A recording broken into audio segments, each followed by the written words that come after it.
श्रद्धा murder case में आफताब का drugs connection सामने आया है। दिल्ली पुलिस की एक टीम हिमाचल प्रदेश के तोश में पहुंची है, वहां जाकर तफ्तीश कर रही है।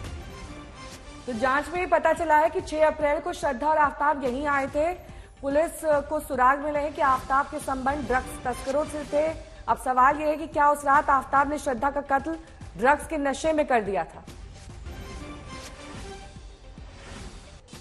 तो नए खुलासे इस पूरे मामले में हो रहे हैं। अब नया कनेक्शन ड्रग्स का सामने आया है, जिसको लेकर अब पुलिस तफ्तीश आगे बढ़ा रही है। हिमाचल प्रदेश के कसौल स्थित तोश में तफ्तीश चल रही है। ये वो इलाका है जहां पर कुछ दिन पहले श्रद्धा और आफताब गए थे।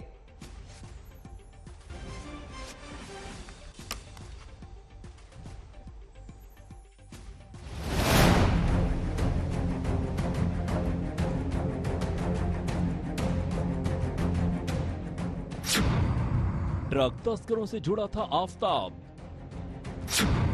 श्रद्धा मर्डर केस का ड्रग्स कनेक्शन। हिमाचल के तोश गांव पहुंची पुलिस। श्रद्धा मर्डर केस में बेहद सनसनीखेज मोड़ आ गया है। ड्रग सिंडिकेट से आफताब का लिंक जुड़ रहा है। ड्रग सिंडिकेट से जुड़े लिंक की जांच करने के लिए दिल्ली पुलिस हिमाचल के तोश गांव पहुंची है। ये गांव हिमाचल के कसौल के बॉर्डर पर स्थित है। हिमाचल के तोश में जांच के बाद पुलिस को कुछ अहम सुराग मिले हैं। दरअसल दिल्ली पुलिस को जब पता चला कि श्रद्धा और आफताब हिमाचल उत्तराखंड के दौरे पर गए थे, तो उसने जांच आगे बढ़ाई। इस दौरान पता चला कि दोनों हिमाचल के तोश में कुछ दिन रुके थे। सब पे बात हुई थी और उनकी ऑनलाइन बुकिंग हुई थी और वो यहाँ 6 अप्रैल को ठहरे थे सर। 6 अप्रैल को ठहरे तो 7 को वो ट्रैक करने ऊपर गए कहीं कुटला नाम की जगह पे, तो वहाँ पर कैंपिंग करी उन्होंने। तो 8 को वो निकल चुके थे नीचे को। तो उसके बाद उनका ज्यादा पता नहीं लगा। तो आज तक हमको ऐसा इसके बारे में कोई मालूम भी नहीं था। वो लड़का और लड़की थे, कपल थे आए हुए यहाँ पे। तो उस दौरान यहाँ पर काम करने वाले 2 लड़के बॉम्बे के भी होते थे, जिन्होंने उनको क्या नाम किया था, मतलब जिन्होंने रूम वगैरह दिए थे उनको। तो बाकी उनकी आईडी वगैरह है हमारे पास। तो दिल्ली पुलिस अब तोश का तिलिस्म तोड़ने में जुटी है। इससे पहले भी दिल्ली पुलिस सूत्रों से ये जानकारी सामने आई थी कि आफताब गांजे और चरस का शौकीन है। ड्रग्स लेने के अलावा आफताब क्या ड्रग्स की तस्करी से भी जुड़ा था, इसकी जांच दिल्ली पुलिस ने हिमाचल प्रदेश में की है। आफताब के फोन से तोश के कई ड्रग तस्करों के नंबर दिल्ली पुलिस को मिले हैं। तोश हिमाचल का ऐसा गांव है जहां चरस बेहद आसानी से घर घर मिलती है। यहां पुलिस भी जाने से घबराती है, क्योंकि यहां के गांव वाले गेस्ट का रिकॉर्ड नहीं रखते। इस वजह से ये नशे के शौकीनों की पसंदीदा जगह है। अब तक पुलिस को श्रद्धा के कत्ल में मोटिव यानी इरादे का पता नहीं चला है। उसके हवाले से ये बात सामने आई थी कि 18 मई को आफताब गांजे के नशे में था और इसी नशे में उसने श्रद्धा की हत्या कर दी। अब ड्रग तस्करों से आफताब का लिंक जुड़ा तो मर्डर केस में नशे का कनेक्शन चौंकाने वाला मोड़ ला सकता है। अरविंद ओझा के साथ हिमांशु मिश्रा, दिल्ली, आज तक।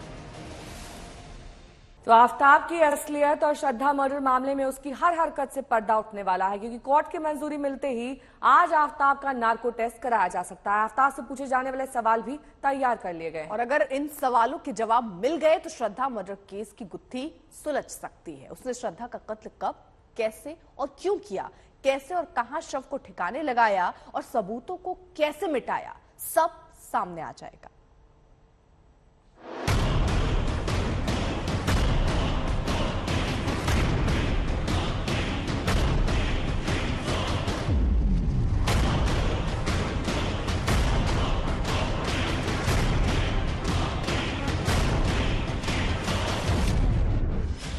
दिल्ली में श्रद्धा के सिर की तलाश के लिए जहां तालाब खाली कराया जा रहा है, वहीं मुंबई में पुलिस आफताब के परिवार को ढूंढ रही है। कुल मिलाकर अब तक दिल्ली पुलिस या तो अंधेरे में तीर चला रही है या आफताब उसे जिस दिशा में ले जाना चाहता है उसी दिशा में जाने की उसकी मजबूरी है। अब तक आफताब पूरे होशो-हवास में दिल्ली पुलिस के सवालों का जवाब दे रहा था। अब दिल्ली पुलिस दिमाग की 7 परतों के पीछे छिपे उस सच को सामने लाने वाली है, जिसमें नार्को टेस्ट उसकी मदद करेगा। ऑलरेडी अपना जुर्म कबूल कर चुका है और जहां तक मनस्थिति का सवाल है वो बहुत सारी चीजें मैन्युपुलेट भी कर चुका है, लेकिन जहां तक सच का सवाल है, narcotics dose is really powerful which can really take out the truth from your mind और उसके सबकॉन्शियस माइंड में भी बहुत सारी बातें अभी ऐसी छुपी होंगी जो वो शायद नहीं बता पाया कॉन्शियसली। और नार्कोटिक्स ड्रग्स की डोज के बाद मुझे लगता है कि सच सामने जरूर आ जाएगा और वो सारी बातें उसके मुंह से निकल सकती हैं जो कि कॉन्शियसली वो नहीं बोल पाया। आफताब सबूतों के लिए अब तक दिल्ली पुलिस को काफी गुमराह कर चुका है। मेहरौली के जंगलों से लेकर उसके गुरुग्राम ऑफिस तक पुलिस सबूतों के लिए खाक छानती रही है, मगर अब तक उसे न तो श्रद्धा का मोबाइल मिला, न उसके सिर और धड़ का हिस्सा, न जुर्म के समय के दोनों के कपड़े और न वो आरी जिससे शव के टुकड़े किए गए। क्या नार्को टेस्ट से पुलिस को इन सब के बारे में सुराग मिल जाएगा? क्या जो उसने बताया है उसके अलावा भी कुछ सच है? ये सारे सवालों के जवाब नार्को टेस्ट से मिलने की पूरी उम्मीद है। और मुझे लगता है कि उस डोज के बाद मेंटली वो अगर सरेंडर कर चुका है तो वो बहुत ज्यादा देर तक उन चीजों को छुपा नहीं पाएगा, गुमराह नहीं कर पाएगा।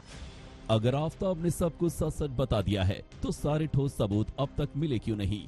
और अगर वो झूठ बोल रहा है तो क्या नार्को टेस्ट सच सामने ला सकती है? जितनी आसानी से आफताब ने नार्को टेस्ट की मंजूरी दे दी है, उससे दो शक पैदा होते हैं।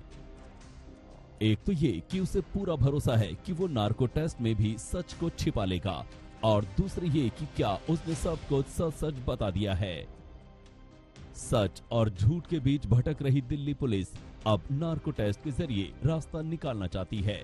इसलिए उसने आफताब से पूछे जाने वाले 50 सवालों की लिस्ट तैयार कर ली है। उनमें 10 अहम सवाल जिनके जवाब नार्को टेस्ट में दिल्ली पुलिस जानना चाहती है वो इस तरह हैं। 1. क्या तुमने श्रद्धा की हत्या की है? 2. तुमने श्रद्धा को क्यों मारा? 3. क्या तुमने श्रद्धा की बॉडी को काटा था और उसे कहां फेंका? 4. मर्डर के बाद तुमने घर की सफाई कैसे की? 5. तो तुम दोनों अचानक दिल्ली क्यों शिफ्ट हुए?